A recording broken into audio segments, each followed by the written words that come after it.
নমস্কার বন্ধুরা, welcome to my channel game plus. তো গেম প্লাস চ্যানেলে তোমাদেরকে স্বাগত জানাই এবং আমার চ্যানেলে প্রথমবার হয়ে থাকলে বা এসে থাকলে চ্যানেলটাকে অবশ্যই সাবস্ক্রাইব করে দিও এবং তার পাশের বেল আইকনটাকেও অ্যাড করে দিও। আজকের আমরা আলোচনা করব আইপিএল এর 30তম ম্যাচ। এই সবেমাত্র ম্যাচটা শেষ হলো, সাথে সাথে আমি ভিডিও বানাতে বসলাম। যেটা মেন দরকার সেটা নিয়েই আলোচনা করব এবং মূলত ম্যাচটা ছিল লখনৌ সুপার জায়ান্টস এবং চেন্নাই সুপার কিংস এর জন্য। ভিডিওটা অবশ্যই ইন্টারেস্টিং হতে চলেছে, ভিডিওটা লাস্ট পর্যন্ত দেখতে থাকো। আমার চ্যানেলে প্রথমবার এলে অবশ্যই চ্যানেলটাকে সাবস্ক্রাইব করো, তার পাশে বেল আইকনটাকে অ্যাড করে দিও।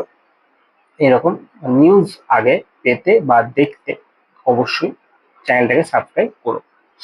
তো মেন যে টপিকে চলে আসি, আজকের ম্যাচটা ছিল যে লখনৌ সুপার জায়ান্টস এর সঙ্গে চেন্নাই সুপার কিংস এর। তো ম্যাচটা সম্পর্কে প্রথমে বলে নিই, তারপরে বেশ কিছু কথা বলবো। ম্যাচটা লখনৌ আজকে চেন্নাই টসে জেতে এবং টসে জিতে লখনৌকে ব্যাট করতে পাঠায়। লখনৌ এর হয়ে খুব একটা বেশি রান পায়নি, মার্কামো পায়নি, মিচেল মার্শ 30 রান করে। নিকোলাস পুরান আজকের ব্যর্থ। ভালোই খেলছে নিকোলাস পুরান, যথেষ্ট ভালো খেলছে, প্রত্যেক ম্যাচেই ভালো খেলছে, কিন্তু আজকের ব্যর্থ, মাত্র 8 রান করেছে। ঋষভ পান্ত একাই টেনেছে, 49 বলে 63 রান করেছে, করে একাই ম্যাচটাকে নিয়ে গেছে 166 রান পর্যন্ত নিয়ে যাওয়ার জন্য। একটা বড়ই কারিগর বলা চলে। আয়ুষ বাদামি 17 বলে 22 এবং 11 বলে 20 রান করেছে হচ্ছে আব্দুল সামাদ। তো টোটাল গেছে রানটা 166, নট এনাফ, বাট উইকেট পেয়েছে খালিল আহমেদ একটা উইকেট, কম্বোজ একটা উইকেট, তারপরে রবীন্দ্র জাদেজা দুটো উইকেট পেয়েছে এবং পাতি রানা দুটো করে উইকেট পায়। এবার আসি চেন্নাইয়ের যে ব্যাটিং, সেই ব্যাটিং এ শেখ রশিদ আজকে ভালো খেলেছে, 19 বলে 27 রান করে। রবীন্দ্র ভালো খেলেছে, 22 বলে 37। রাহুল ত্রিপাঠী 10 বলে 9, জাদেজা 11 বলে 7। কিন্তু আজকে যেটা দরকার ছিল সেটা কিন্তু হয়েছে। সেটা কি বলতো বন্ধুরা? অবশ্যই বলবো। বিজয় শঙ্কর 8 বলে 9, কিন্তু শিবম দুবে ইম্প্যাক্ট হিসেবে আছে 37 বলে 43 এবং এম এস ধোনি 11 বলে 26। যেটা বলছিলাম সেটাই। এলএসজির হয়ে উইকেট পেয়েছে অবশ্যই দিগ্বিজয় সিং রাঠি একটা উইকেট পেয়েছে, আবেশ খান একটা উইকেট পেয়েছে এবং রবি বিষ্ণু দুটো উইকেট পেয়েছে এবং একটা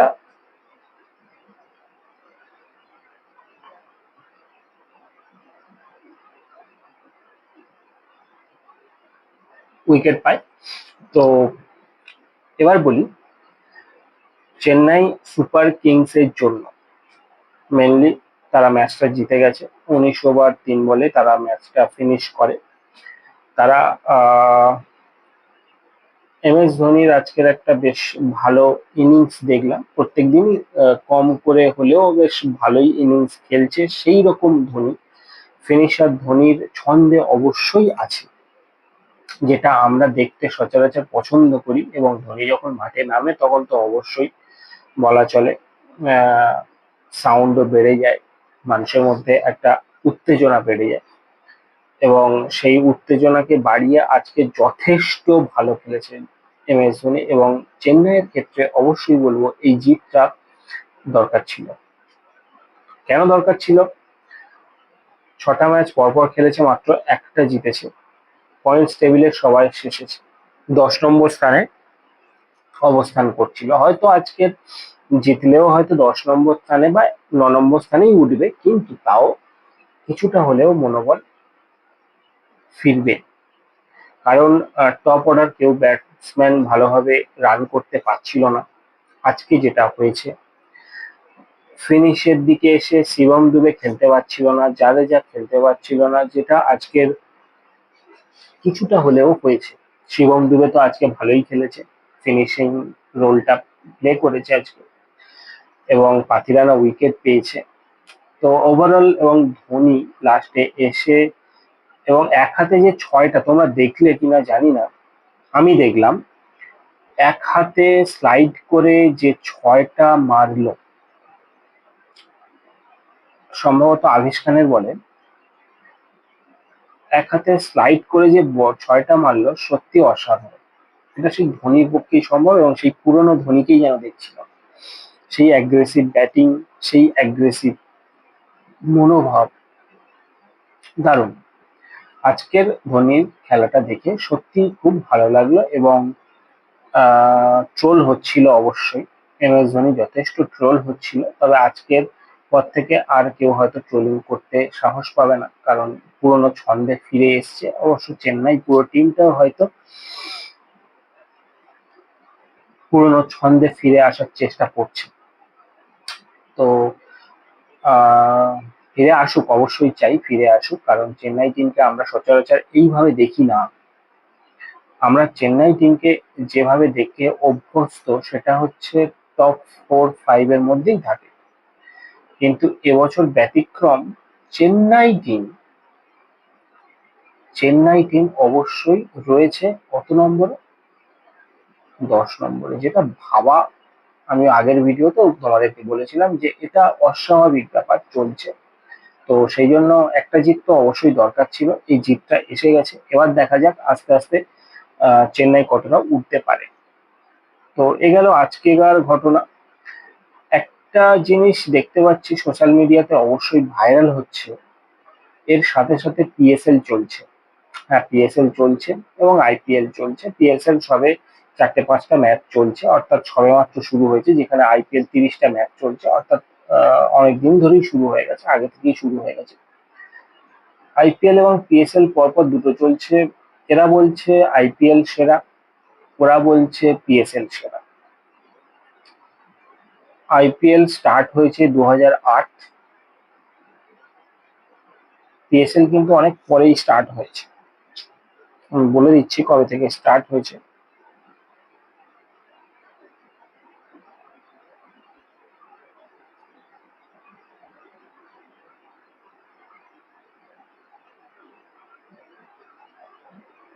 PSL স্টার্ট ইয়ার সেটা আমি তোমাদেরকে বলে দিচ্ছি। তো IPL শুরু হয়েছে 2008 থেকে এবং 2016 থেকে শুরু হয়েছে PSL। তাহলে 2016 আর 2008 এক হলো। এই যে সমঝোতাটা করে, মানে সামঞ্জস্যটা করার চেষ্টা করে যারা, তারা কি সত্যি মূর্খ? আমার তো মনে হয়। আচ্ছা, এবারে প্রাইজ মানিতে আসি। IPL এ উইনিং টিমকে দেওয়া হয় 20 কোটি টাকা এবং রানার আপকে দেওয়া হয় 13 কোটি টাকা। PSL এ সেখানে উইনিং টিমকে দেওয়া হয় 13 বা 14 কোটি টাকা এবং রানার আপ টিমকে দেওয়া হয় পাকিস্তানি মুদ্রায় 14 কোটি টাকা এবং পাকিস্তানি মুদ্রায় 6 থেকে 7 কোটি টাকা, যেটা মুদ্রায় ইন্ডিয়ান মুদ্রায় ইন্ডিয়ান মুদ্রায় PSL এ চ্যাম্পিয়ন হলে যে প্রাইজ মানিটা আছে সেটা হচ্ছে 5 থেকে 6 কোটি টাকা চ্যাম্পিয়ন, এবং এক 1.65 crore হচ্ছে রানার আপ। তো সেটা কি এক হলো? তোমরাই বলতে পারবে। আচ্ছা, এবারে বলি IPL খেলার জন্য PSL থেকে ছেড়ে চলে আসলো অনেক প্লেয়ারই এসছে, সেটা তোমরা জানো। আর IPL এ যারা বিক্রি হয়নি সেই সমস্ত প্লেয়ারগুলো PSL এ খেলছে। তাহলে কি দুটো লিগ এক হলো? তোমরা বলছো IPL এর থেকে PSL এর লোক সংখ্যা বেশি হচ্ছে। যারাই বলছো, ট্রোলটা যারাই করছো, আচ্ছা, আজকে খেলাটা দেখেছো তোমরা? চেন্নাই সুপার কিংস এর যে খেলাটা হচ্ছিল, সেই খেলাতে হচ্ছিল লখনৌ এর মাঠে। লখনৌ এর সাপোর্টার কম ছিল। সব থেকে বড় কথা, ইয়েলো জার্সি বেশি দেখা যাচ্ছিল, সেটা তোমরা দেখলে বুঝতে পারবে, এবং গ্যালারি পুরো ভর্তি ছিল। তো এইরকম ভর্তি গ্যালারি তো মনে হচ্ছে PSL এ হয় বলে আমার মনে হয় না, কারণ পাকিস্তানের আর্থিক কন্ডিশন যথেষ্ট খারাপ। সুতরাং কোন, হ্যাঁ, আইপিএল ইন্ডিয়ার কাছে অবশ্যই বেটার টুর্নামেন্ট। পাকিস্তানের অন্য কিছু নেই, তাই পাকিস্তানের কাছেও পিএসএল যথেষ্ট বেটার টুর্নামেন্ট। যেরকম বাংলাদেশের কাছে বিপিএলও যথেষ্ট বড় টুর্নামেন্ট তাদের কাছে, কিন্তু কোনোদিন এখনো পর্যন্ত ইন্ডিয়ানরা সেখানে নাম লেখানোর চেষ্টা করেনি। আর বাংলাদেশীয়রা সে ইন্ডিয়াতে নাম লেখানোর চেষ্টা করলেও বর্তমানে তারাও ব্যান হওয়ার মুখোমুখি অবস্থা। পাকিস্তান তো অবশ্যই আগে থেকে ব্যান হয়ে গেছিল। সুতরাং যদি চেয়েও থাকে যে, আমি বলবো বিবিএল এর পরে অবশ্যই আইপিএল সেকেন্ড পজিশনে, অন্য কোনো সামঞ্জস্য নেই। এটা নিয়ে তর্ক বা বিতর্ক করার কোনো, হ্যাঁ ট্রোলিং অবশ্যই হতেই পারে, কিন্তু বিতর্কের কোনো জায়গা নেই। তোমাদের কি মনে হয় অবশ্যই তোমরা কমেন্টসে জানিও। আমার তো এটা পার্সোনাল মনে হয়, তাই আমি বললাম। কোনো দেশকে ছোট করছি না, কিন্তু অবশ্যই লেভেল অনুযায়ী একটা কথা বলার দরকার। যাদের লেভেল কম তারা এতটা ওরা উচিত নয়। তো তোমাদের কি মনে হয় অবশ্যই তোমরা কমেন্টসে জানিও।